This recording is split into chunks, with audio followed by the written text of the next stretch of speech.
Assalamualaikum warahmatullahi wabarakatuh.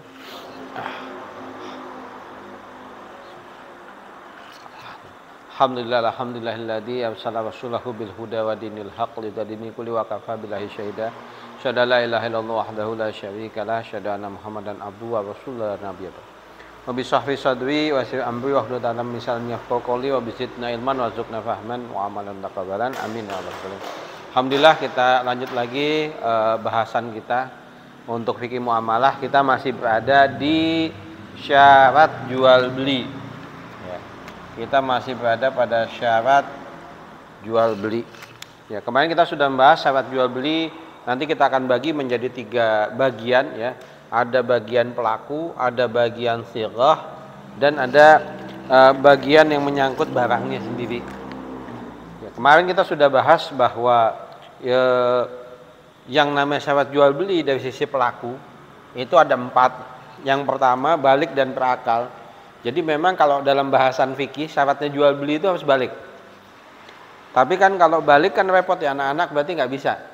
Maka di sini diberikan catatan untuk anak-anak yang sudah mumayyiz itu boleh kalau dia mendapatkan izin dari walinya, gitu. Yang kedua, nggak boleh ada paksaan baik dari penjual maupun pembelinya, itu tidak boleh saling terpaksa. Yang ketiga, adanya keislaman untuk jual beli tertentu seperti Quran atau sesuatu yang khawatir dinistakan kalau yang belinya bukan Islam. Yang keempat adalah tidak boleh ada permusuhan ketika itu ada perjual beli yang hubungannya dengan senjata. Sederhananya adalah contohnya tidak boleh menjual senjata ke seseorang yang memusuhi kaum muslimin yang kemudian akan digunakan untuk melukai sesama muslim. Yang dimaksud seperti itu ya. Kan kita boleh berjual beli dengan yang bukan muslim. Tapi kalau dia itu malah bermusuhan dengan kaum muslimin dan ada kemungkinan akan melukai kaum muslimin, nah itu yang nggak boleh. Itu ya. Maksudnya seperti itu. Jadi dari sisi pelaku ini ada 4 macam. Ya. Sedangkan kalau kita lihat dari sisi sighah atau ucapan, lafaz, akad gitu ya. Maka kita kemarin sudah bahas ada 5. Ya, totalnya nanti ada 13. Ya, ada 13 akad, 13 yang terkait dengan sighah atau lafaz akadnya. Soalnya ada Us. Minum apa? Cappuccino boleh. Cek. Udah ya? Oke ya. Jadi untuk sighah itu ada 13 syarat yang akan terlibat. Ya, ini yang sudah kita bahas minggu-minggu yang lalu adalah 5. Yang pertama yang namanya sighah, ucapan dalam ijab kabul dalam akad jual beli harus berupa khitab, yaitu berupa pernyataan, bukan informasi.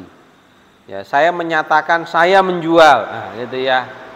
Jadi bentuknya adalah pernyataan, ya, bukan informasi. Yang kedua, pembicaraan yang terkait dengan akad tadi harus kepada diri pembeli. Jadi memang yang dituju dalam pembicaraan dalam ijab kabul adalah si pembelinya, bukan binatangnya, bukan anaknya, bukan bonekanya, kan kadang-kadang gitu ya. Kadang-kadang bukan kebiasaan yang ya sekedar untuk mengakrabkan diri, seakan-akan misalnya ada yang punya binatang piaraan, binatangnya dibawa, beli makanan, contoh supaya gampang ya menggambarkannya ya. Seseorang punya kucing, dia bawa kucingnya ke toko pet shop makanan kucing. Si penjual itu tidak boleh kemudian cing ini apa namanya makanan ini ya dibeli apa kamu buat kamu ya gitu ya, kan itu berarti kan akadnya bukan dengan orangnya ya. Jadi memang akadnya tetap harus kepada si dirinya, diri pembeli, nggak boleh kepada yang lain. Kenapa? Karena dia berakad dengan diri pembeli, meskipun niatnya hanya sekedar untuk bercanda atau mengakrabkan diri, tapi nggak tepat kalau untuk urusan akad. Ya, kecuali akadnya sudah selesai baru dipakai untuk mengakrabkan diri, nggak ada masalah. Tapi selesaikan dulu akadnya sesuai dengan kaidah yang memang dicontohkan. Yang ketiga, yang namanya qabul harus sesuai dengan ijab. Ya.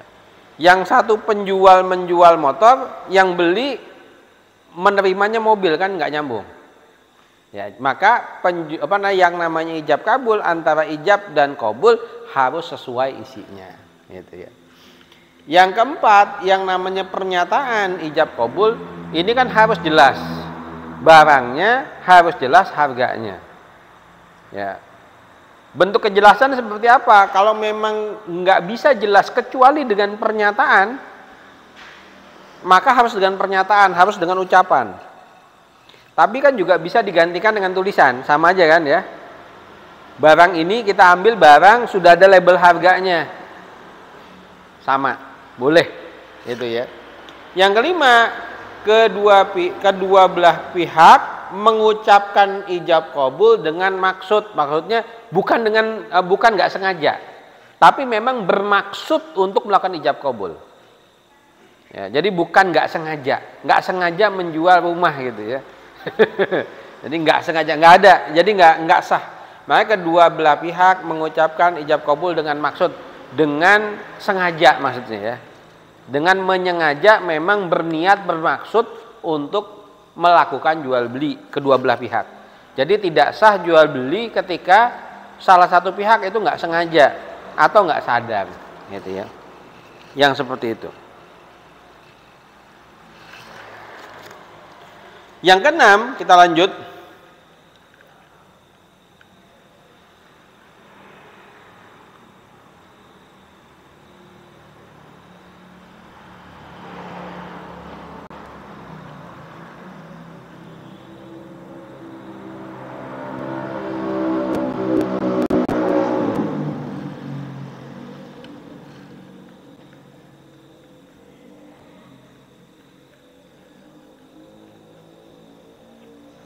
Ya.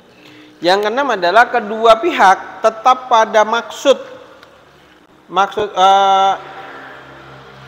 hingga akad selesai. Artinya kedua belah pihak memang tetap pada niatnya. Ya kan, penjual maksudnya menjual, pembeli maksudnya membeli. Dan keinginan untuk menjual dan membeli itu harus berlanjut sampai transaksi selesai. Ketika di tengah-tengah transaksi ternyata membatalin, saya jual handphonenya seharga 1,5 juta. Saya nggak jadi deh. Berarti kan nggak sah. Atau ternyata saya jual handphone seharga 1,5 juta. Tapi saya nggak jadi jual. Akadnya belum selesai kan? Berarti ini juga nggak sah. Jadi kedua belah pihak harus tetap pada niat, pada maksud untuk melakukan jual beli hingga akad selesai. Ya. Jual beli yang di tengah-tengah ada perubahan keinginan, perubahan maksud, perubahan niat, baik dari sisi penjual maupun pembeli, maka jual belinya tidak sah. Gitu. Jadi tetap ini harus bertahan, niatnya ini, niat untuk melakukan jual belinya harus bertahan sampai akadnya selesai. Ketika sudah selesai kan sudah putus. Ya, ketika sudah selesai sudah putus. Masalah membatalkan niat itu sudah cerita lain lagi, tapi akadnya sudah selesai. Ya. Jadi kedua belah pihak memang harus menyengaja menjual dan membeli, harus berniat menjual dan membeli, dan niatnya itu ada sampai akhir akadnya selesai, sampai ijab kabul selesai. Ya, kalau di tengah jalan ada hilang ijab kabul, maka nggak sah, gitu ya. Yang ketujuh,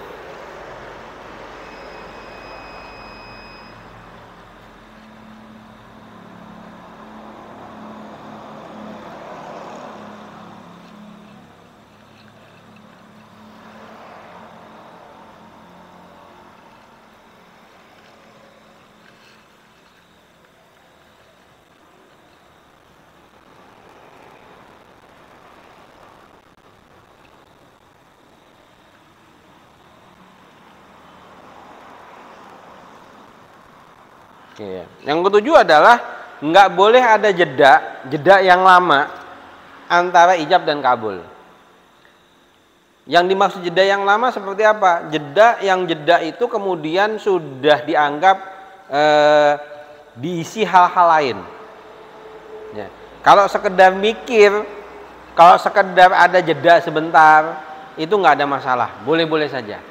Tapi ketika jedanya itu panjang antara ijab dan kabul, maka di sini khawatir ada hal-hal baru yang masuk di jeda tadi, sehingga antara ijab dan kabul khawatir ada gak nyambung, gitu ya. Entah ada yang berubah, entah ada yang berganti, entah ada macam-macam. Jadi ijab dan kabul boleh ada waktu, boleh ada jeda, tapi jedanya memang jeda yang secara logis, sehingga jual beli itu masih dianggap sebagai sesuatu yang nyambung. Ya. Jadi jedanya mungkin jeda diem, bukan jeda yang kemudian malah ngomongin hal lain. Ya, saya jual motor seharga 5 juta, tapi kemudian cerita dulu macam-macam gitu ya. Kemudian tiba-tiba saya jadi apa? Saya beli, nggak seperti itu, gitu ya. Tapi kalau jedanya jeda mikir, itu kan kemungkinan besar nggak mungkin lama-lama. Mikirnya nggak sampai 1 jam, nggak sampai 2 jam, nggak sampai cerita panjang-panjang.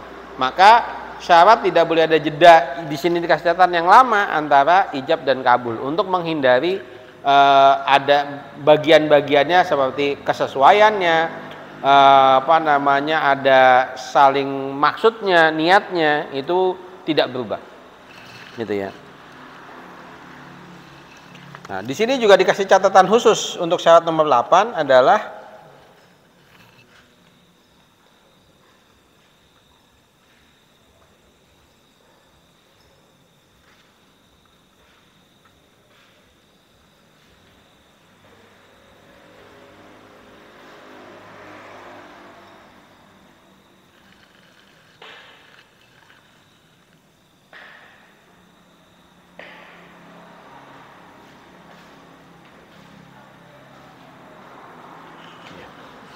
jadi di sini dikasih catatan untuk syarat nomor 8 adalah antara ijab dan kabul nggak boleh ada pembicaraan lain. Ya, ini ceritanya lagi jual beli. Jual beli fokus sama barang, fokus sama harga. Ya, fokus sama barang, fokus sama harga. Ketika sudah ada ucapan dari penjual mau menjual ini, pembeli nggak boleh tidak langsung menerima, tapi memberikan pertanyaan. Gitu ya, memberikan pertanyaan. Misalnya mau jual motor, kondisinya seperti apa, suratnya seperti apa, pajaknya gimana, kan boleh saja. Tapi kalau nanya keluarganya gimana, nggak nyambung. Nah, ini yang nggak boleh, gitu ya. Berarti sudah di luar pembicaraan. Ya, ini syarat nomor 8. Antara ijab dan kabul nggak boleh ada pembicaraan lain. Pembicaraan di luar konteks jual beli, pembicaraan di luar konteks ijab kabulnya. Gitu ya. Jadi nggak boleh ada pembicaraan. Ya, nggak boleh ada jeda yang lama meskipun jedanya diem. Gitu. Tapi diemnya 1 jam atau bahkan misah dulu. Ini nggak boleh. Dan nggak boleh ada pembicaraan lain. Meskipun mungkin sebentar, tapi nggak boleh ada pembicaraan lain yang di luar konteks jual beli yang sedang dicoba dilakukan. Yang ke-9,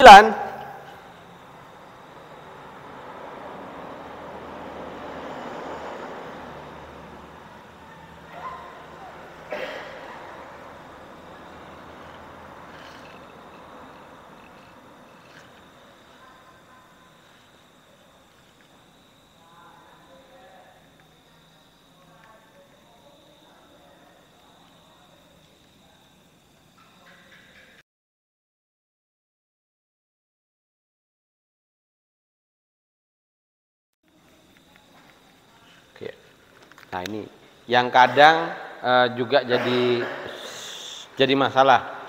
Syarat nomor 9 adalah tidak boleh merubah isi ijab sebelum qabul dinyatakan. Orang yang sudah memberikan statement mengenai saya jual handphone tipe ini dengan harga sekian, gitu. Ini menunggu jawaban. Ya, menunggu jawaban, tapi kemudian harganya saya rubah deh. Ini nggak boleh. Ya, ini nggak boleh. Atau dia merubah isinya tanpa sepengetahuan. Ya, artinya barangnya ternyata berbeda, gitu ya. Jadi nggak boleh. Jadi kalimat yang ditawarkan itu nggak boleh berganti-ganti, nggak boleh juga berubah. Sampai selesai. Selesaikan dulu. Ya.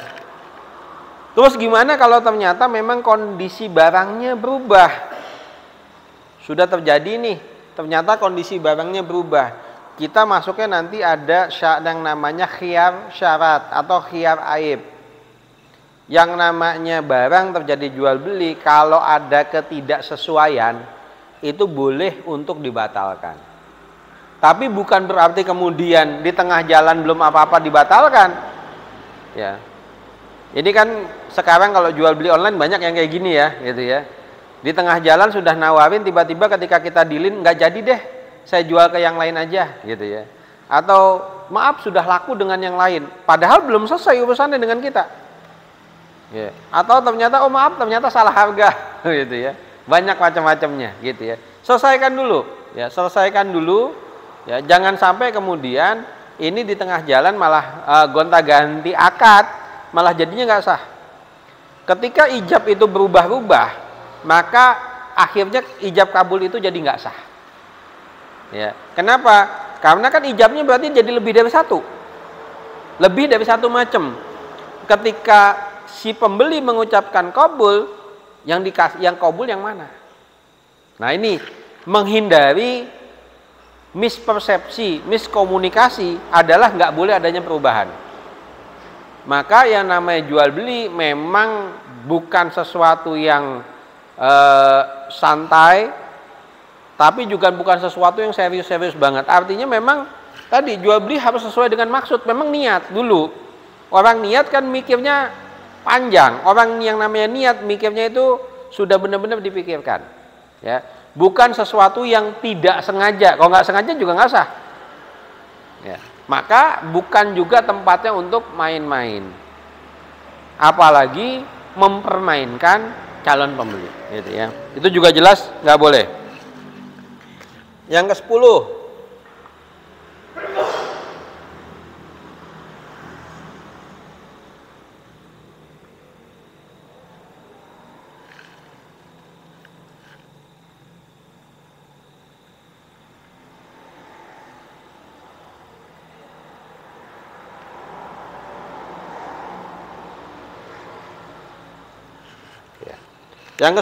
yang namanya ijab kabul harus didengar atau dipahami oleh kedua belah pihak. Ya. Jadi ijab kabul itu kalau bahasa harus soreh, jelas, tegas.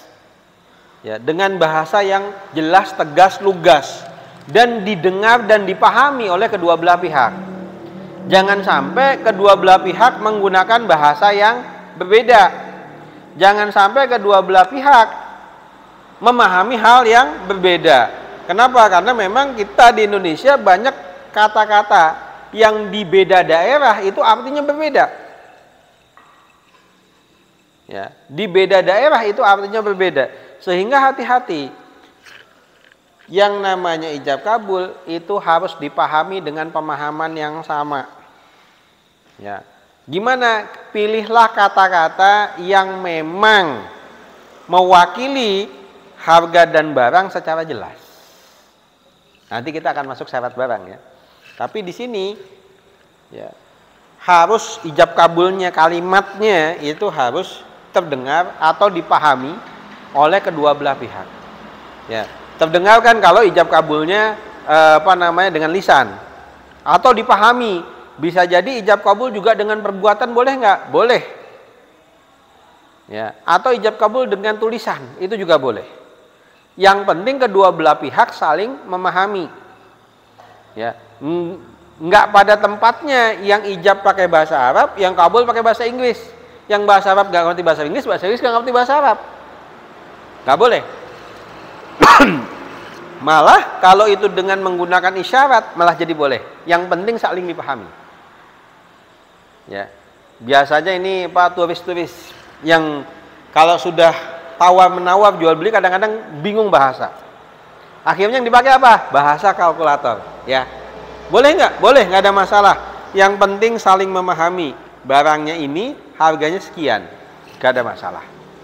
Ya, meskipun bahasanya nggak nyambung, tapi saling memahami. Kenapa? Karena angka semuanya sama. Gitu ya, angka semuanya sama insya Allah. Jadi ini nomor 10. Nomor 11.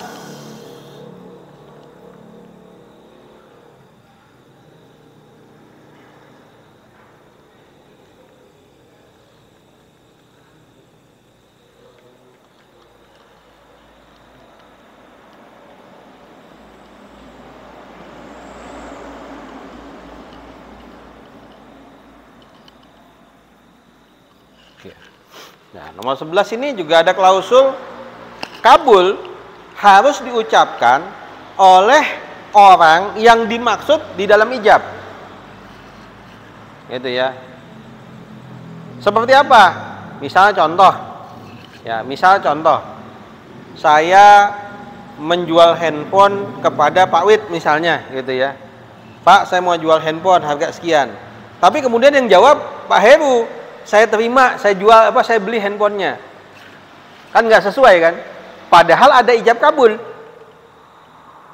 Nah, padahal tapi yang dimaksud dalam ijab adalah si A, Pak Wid misalnya ya. Maka tidak boleh yang lain yang kemudian mengucapkan kabul. Ya, kabulnya itu nggak sah. Ya. Berbeda halnya nanti ketika kita bicara ada perwakilan dan lain-lain, itu dalam klausul yang berbeda. Tapi secara umum ijab kabul itu harus kedua belah pihak yang memang akan melakukan transaksi. Yang dimaksud ketika si penjual memang sedang bernegosiasi dengan si pembeli A, maka nggak boleh ada pembeli B yang langsung motong, gitu ya, nggak boleh. Udah saya beli aja, gitu ya.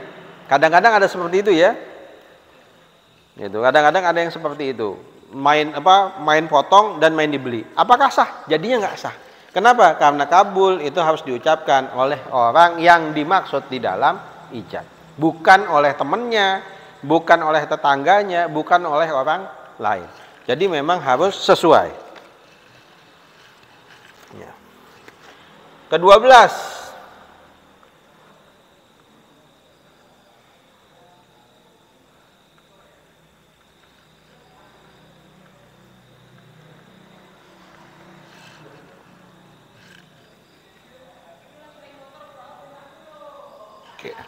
Nah, sigot tidak boleh digantung.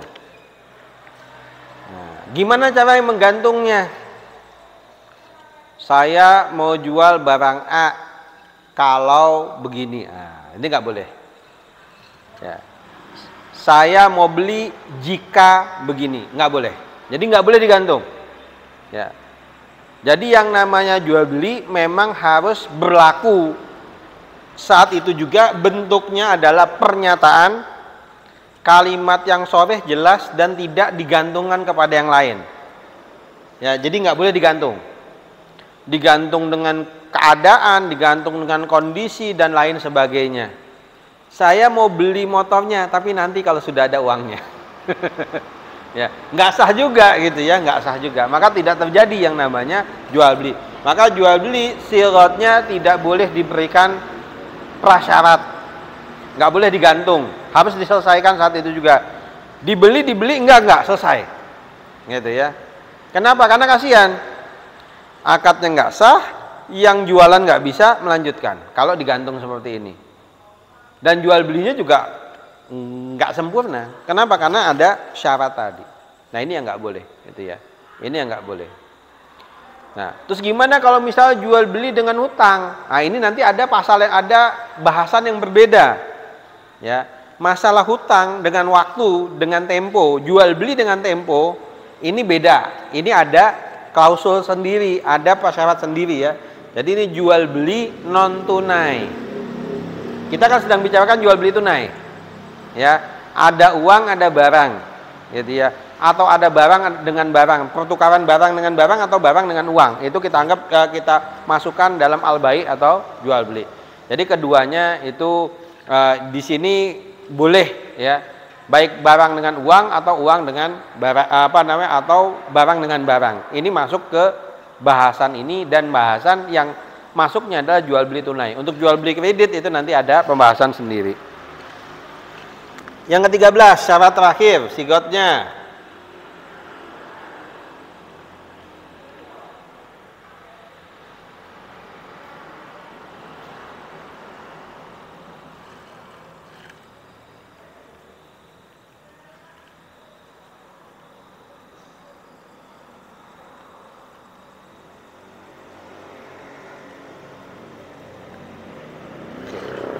Syarat terakhir.